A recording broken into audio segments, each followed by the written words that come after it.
Well, folks, today's going to be the last video that I post today.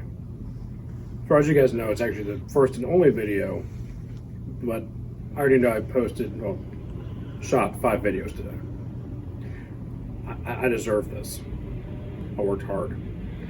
Staying in front of the camera, doing some crazy things like opening boxes and talking your ears off about investment value of boxes, which, if you guys don't know what I'm talking about, be sure to check the other videos. So, it's officially the end of an era. Now this YouTube channel, because this is just the beginning, it's at the end of the store, but in a way it is.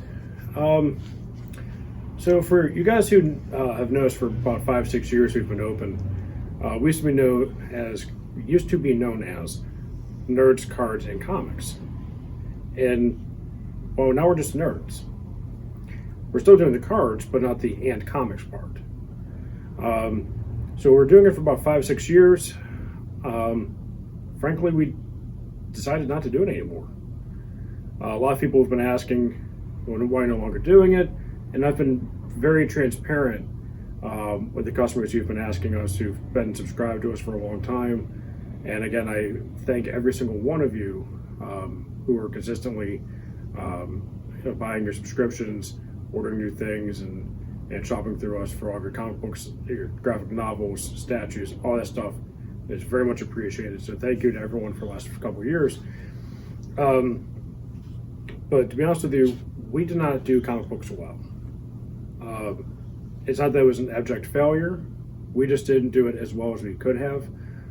We were very good at doing magic. We're very good at building a community. We're very good at running events. We're very good at having a single product. We've gotten a lot better at maintaining a level of stock of sealed product that we wanted, to the point where I can just do stupid videos on a whim and not think anything of it, of me opening stuff up. So, unfortunately, we didn't find the same success. Sorry, I'm looking at the door here. I'm at the shop, as you can tell by the stuff. So whenever I see a person walking by, I get nervous at somebody trying to come in, which is a weird thing to think about as a business owner. But we didn't find the same success selling books as we did with trading cards. And honestly, comics is a hard thing. I had previously worked in a shop for about 2 or 3 years before opening Nerds, Cards, and Comics. That was very successful, and all they did was focus on comic books, graphic novels, statues, action figures, things of that nature. And they did a little bit of magic, and eventually when I left the store and opened my own, they changed and got out of magic completely because it wasn't their thing. And I kind of found myself doing the same thing with comics, where I got myself out of comics, and it wasn't because it wasn't my thing, it was too much my thing. And what I mean by that is my interest, something I was passionate about, a hobby that I truly enjoyed, was outweighing the effort I was putting into the business. When you have a balance of hobby and business, and one starts outweighing the other one's going to suffer. When your hobby is your passion, and your business isn't your passion, then your business is going to exponentially get worse and it's going to fail. It was getting to that point, and I wanted to completely avoid that point of failure, that I decided to move away from the thing that was holding myself, my business partner, in our business back from reaching the level in which we know it can reach. Another thing, and it's going to sound like excuses, but it's just the reality. You guys want an honest, candid, transparent video, this is it. Selling comic books is hard for a number of reasons. Digital media is overwhelming. The collector value for a lot of books has dwindled. They used to print 15,000 to 20,000 copies of a single issue. Now, lesser titles are hitting 75,000 to 100,000 copies. So the collector incentive no longer exists in comic books, at least not with the new stuff. The older stuff, unless you have key issues like Amazing Spider-Man 129, the first Punisher, or you have like the first Deathstroke, or you have like a very iconic issue, or you have a first appearance of a major character that's making an appearance on TV or movies or other media, everything else is bulk. It's commons. You sell for $2-3 every day of the week. Then you have your dollar sales and you sell it off. There's no collector value in the new issues unless something just spikes unexpectedly. You saw a lot of that with the Immortal Hulk and a few issues of Batman here and there. So when there isn't an incentive for collectors to buy, but they still want to read the stories, there's other ways to obtain the same material, so they just go online. Plus, spoilers exist. I mean, IGN comes out with reviews every week that are supposed to be spoiler free, but I mean, there's only 22 pages of content, and they go on a 7-paragraph rant. I mean, I think they write more words in their review than the writers write in the books. So, spoiler free, okay. Right. So a lot of spoilers exist. People get fired up. People decide before they buy it that they're going to not like what they were intending on purchasing, so they end up not buying it. So the way that it works as a retailer is you create an account through Diamond, and you set your orders 2 months in advance. You always have your subscribers who do a very nice job of coming in saying, this is what I want, and you go ahead and order it, and you set your projections based on what people tell you that they want. So at a point we had about 15 to 20 people on Batman, and eventually over time it dwindled to about 3 or 4. I'm not going to say it's bad writing. I think Tom King, who was writing Batman for this run of Rebirth, was doing a very cool thing there. He's integrating Bane as a major player. I think he's one of the more underutilized Batman villains. But a lot of people got turned off, spoiler alert, by Batman and Catwoman end up not getting married, even though they're setting that up for 5-10 issues. So a lot of people got turned off from that. So if I had projections of 15 to 20 books coming in just for the subscribers, and I'm saying, okay, well, this is a relatively popular book. Batman's #1 seller across the country. Every store in the area is buying a bunch of it. Obviously, I'm going to keep those numbers up. I'm going to buy 25 and have 5 to 10 on the shelf. Well, if people decide to drop off at a point because the story isn't meeting their expectations, or they change artists, or anything happens, then that 15 becomes 10, becomes 5, becomes just a handful.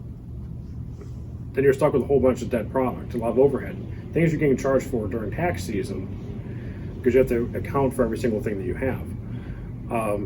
So we were losing money on what should have been popular books. And it's got to a point where we were breaking even. We're making a little bit of money, we're losing a little bit of money just from doing comics. That got to a point where if I'm investing X dollars every single week just to keep a handful of people happy, why not invest those same dollars in things that are going to make everybody happy? There's situations where somebody comes in and says, I want everything the Image comes out with, where you have every single thing, A through Walking Dead. I want every single issue, everything comes out. I want variants. I want the 25 to 1. I'll pay the difference because you're only going to get 2 on the shelf. I'll pay for the other 23 to come in, plus that variant issue. You have people saying that, and they do it for the first month. And your projections say, okay, well, I'm going to do it for the next couple months. So you have the next month, the following month, and you're working on your 3rd month, then you never see that guy again. You call them, you email them, say, hey, what's going on? Meantime, you're eating cost, and they don't show up. When there's more than 1 or 2 people like that in the store, especially being a smaller store, it just makes any mistake you make magnified to the nth degree. And I'll break down an analogy. Well, I can't talk today, been doing too much talking today. I'll break down an analogy for you. It's like if you think about baseball, like how MLB is constructed, that bigger market teams like the Dodgers, the Yankees, whoever, they can overpay for a player. And if they don't work out, then they just cut ties with them. They have no problem footing the bill for it and saying, okay, we'll see you later. We'll just find somebody else.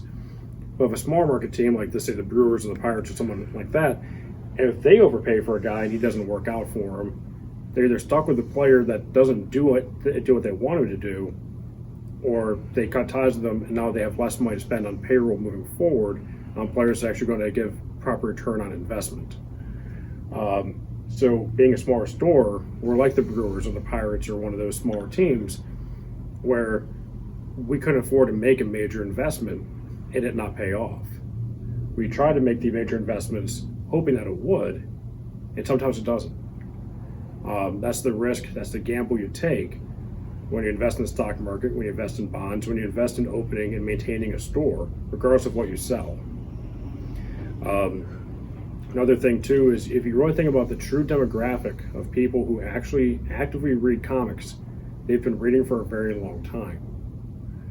And I'm as open-minded as they come. I'm all about diversity. I'm all for equality. I'm all for accepting everybody for who they are. That is a cornerstone of really society. It should be. But when you make changes for the sake of change,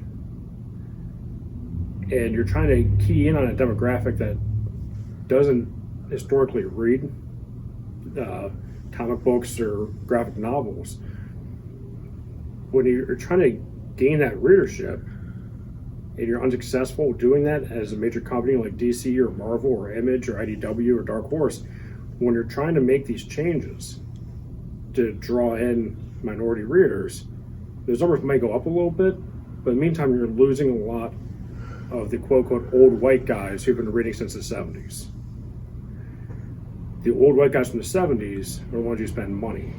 They're the ones who keep comic book stores in business. They're the ones they don't want to deal with having to read everything on a Kindle or an iPad or a computer. They want the physical copy. So now the brick and mortar stores suffer and they're losing readership. And it sucks because I would like to see kind of alternative versions of characters. I don't mind. I really don't mind them creating new characters.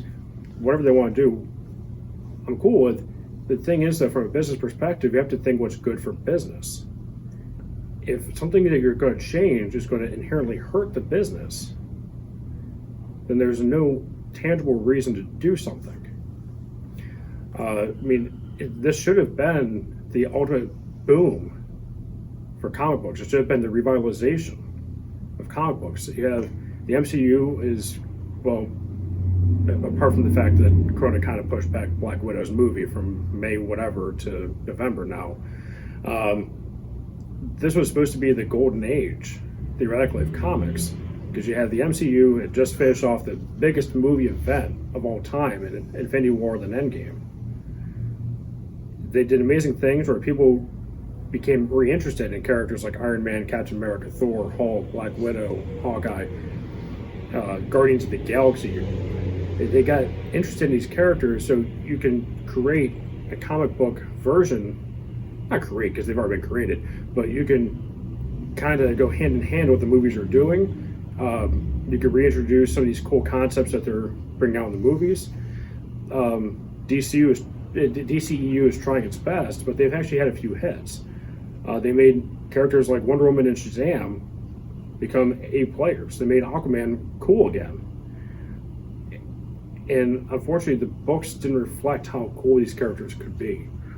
The stories that were in print media weren't nearly as cool as their on-screen counterparts. They weren't as well designed. They were just banking on the fact that, oh, well, they're going to see Batman v Superman. They're going to go see Endgame. They're going to go see Civil War. They're going to see whatever comic book movies out there, and they're just going to naturally buy the stuff. Well, no. You have to get people interested in the product by making good product that you want to sell supplemental to the major thing that everyone's going to see. Unfortunately, I think they've done a good job, but not a tremendous job. They could have done really, really well, but the publishing companies dropped the ball. They know there's more money in movies. They know there's big, big money in movies that they know it takes them how many months to shoot, and they're walking away with $1 billion. It's almost guaranteed to make $1 billion. If it doesn't, then it failed. So when you're guaranteed to make hundreds of millions, even billions of dollars in the case of like Endgame, Infinity War, if you're guaranteed to walk out with that big of a paycheck, I can kind of see why they don't care about the books. And you can tell with the quality that's been coming out. and it was easier to sell graphic novels in a store. Because somebody says, hey, I want to see, I just saw Civil War in theaters. Granted, this was a couple years ago. I want to see what happens in the comics. I want to see what started this. I want to see what was the driving force. I want to see where the inspiration came from. Then you hand them Mark Millar's book from 2005, 2006. It was early to mid 2000s. You show them that book, and they get really pumped up. Awesome. But what's the incentive to buy the current Avengers book?